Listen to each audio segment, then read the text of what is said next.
Across from Bushnell Park in Hartford, down the Great Lawn north of the Connecticut state capitol, past the Corning Fountain and across Asylum Street, there are two relatively modern buildings that stand between Union Place on the west and High Street on the east. The Hollander is an apartment building that was originally erected in 1926 for the Capital National Bank and Trust. The neighboring Capitol Hotel was built in 1960 as the Shoreham Motor Hotel. The shortness of this block and the solidity of these buildings belies the long history of this stretch of the city, which over the years featured a variety of old buildings, including a house of worship. Many businesses were once located here, including a seafood restaurant called the Lobster. Thinking about this history evokes days long past, when the Park River still flowed around the edge of Bushnell Park. Old-fashioned trolleys passed by, and Asylum Street teemed with pedestrian traffic. Hi, this is History with me, Dan Sterner. Please hit the subscribe button as I tell you about the forgotten history of one small section of Hartford's urban fabric. For this area, we can go back to a very early photo. Long before there was a Corning fountain, back in the 1850s, firemen of a hook and ladder company gathered for a parade and had their picture taken in the park with Asylum Street behind them.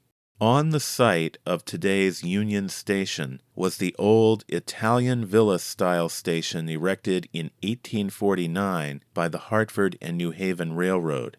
The railroad's arrival would stir commercial development in this area, but at this point, the structures that stood along Asylum Street here evoked a residential and even rural past. There were two frame houses and what appears to be a barn, although by 1864 the Hartford Courant newspaper was noting the presence of beer shops and Daugerian saloons in the vicinity. The railroad company would soon take the lead in the coming development here, which was at a convenient location next to the station.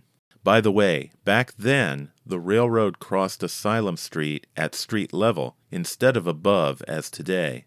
In 1864, the railroad commenced construction of a building at the corner of Asylum Street and what would later be Union Place. One of the two old houses that were already here was also removed to make way for an adjoining building. And so, in early 1865, with the Civil War not quite over, two new four-story buildings opened. Towering over the train station to the west, they were both good examples of the Italianate-style brownstone commercial blocks being erected in the city at that time. The Hartford and New Haven Railroad Company's building had a long facade that faced west with a gable in the center of its roofline. This provided an attractive welcome to visitors, alighting from trains or approaching downtown in carriages from the west. The building's entrance was just around the corner on Asylum Street, and, as shown in this early photograph,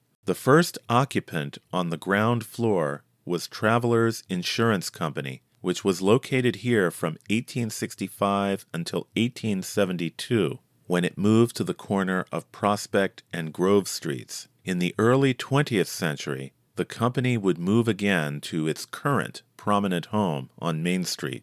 The adjoining building was erected by James L. Howard and Company, which produced hardware products for the railroad industry and is still in business today in Bloomfield, Connecticut. Space on the ground floor was occupied by H.P. Blair, dealer in wrought iron pipe and other engineers' supplies, including brass and iron fittings and steam boiler equipment. Blair was also involved in the politics of the time. In 1860, he was chairman of the Hartford Wide Awakes, a grassroots Republican group that sought to get Abraham Lincoln elected as president. The year before, Blair's father Charles, who was then head of the Collins Company forge shop in Collinsville, Connecticut, had fulfilled a contract to supply abolitionist John Brown with 950 pikes. Brown planned to spark a slave rebellion and distribute the pikes for a war against slavery, but his raid on the United States arsenal at Harper's Ferry ended in failure, and Brown was executed. One of the two old farmhouses still stood just east of the J.L. Howard and Company building. It would not be long, though, before the rest of this block was developed. In 1867, it was not another commercial property that was erected. Instead, it was a church. It was built at the corner of High Street by the city's Third or North Congregational Church. Their previous edifice stood for many years at the corner of Main and Morgan Streets. The congregation decided to follow the advice of its former pastor, Reverend Horace Bushnell, who urged that the new church be erected west of downtown, closer to the Asylum Hill neighborhood that was growing at the time. Since the new church's location was across from the park that would later bear Bushnell's name, it was named the Park Church. John Bachman's 1864 bird's eye view of Hartford depicts the projected church with a spire, and later Geer's Hartford directories also depict the church with a completed spire. But the spire was never actually built.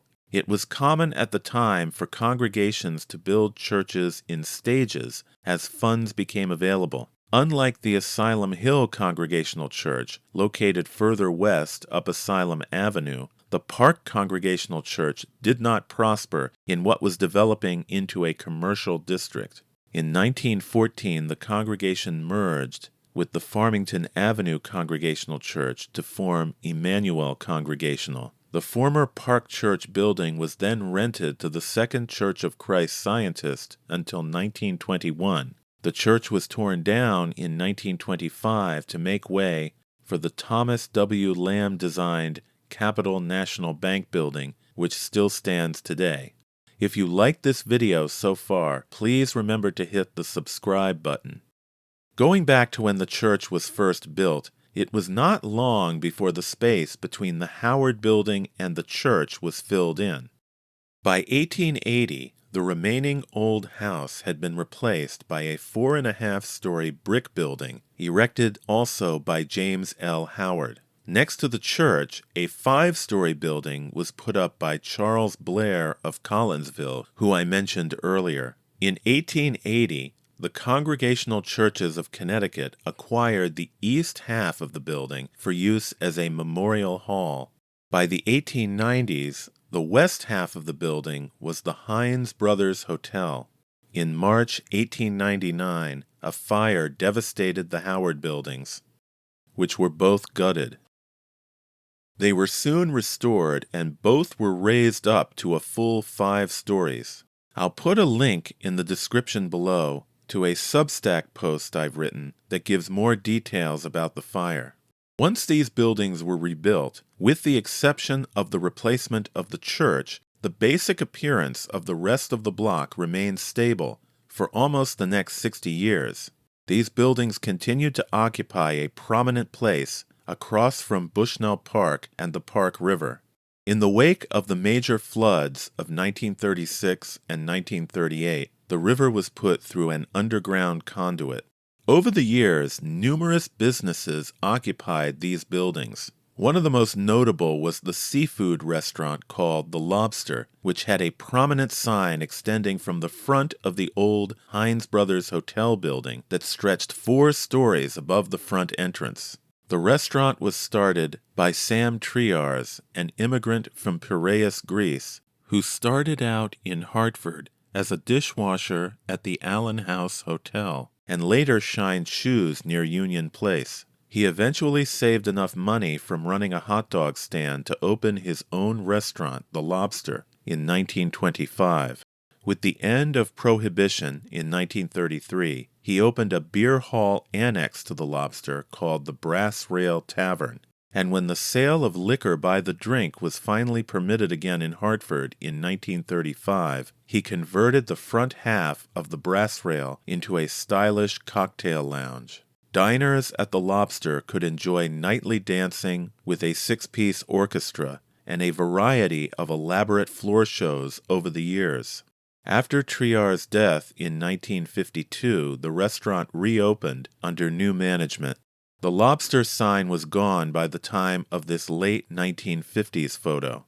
Someone outlined the buildings on this photo that were in the middle of the block, no doubt because these were the very buildings slated for demolition at the time, to make way for the Shoreham Motor Hotel. At the same time, the oldest commercial building on the block, at the corner of Union Place, would also be transformed. As I mentioned, it was built by the Hartford and New Haven Railroad back in the 1860s.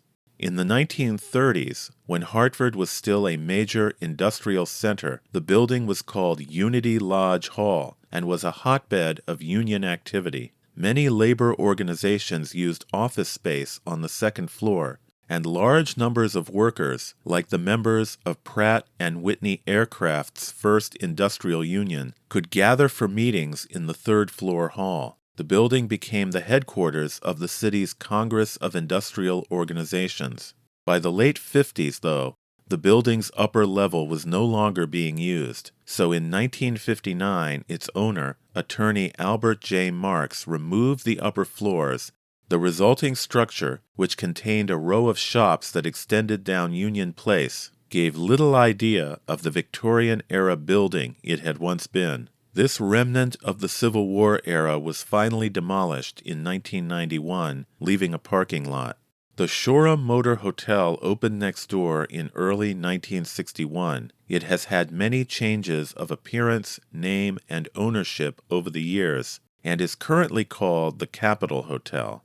Of the many buildings to stand along this block of Asylum Street over the years, there are only two that still exist today. The Hollander, originally called the Capitol Building, erected in 1926, and the Capitol Hotel, first opened as the Shoreham Motor Hotel in 1961. What are your thoughts about these many changes? Please leave a comment, hit the like button, and subscribe to this channel. And thanks for watching.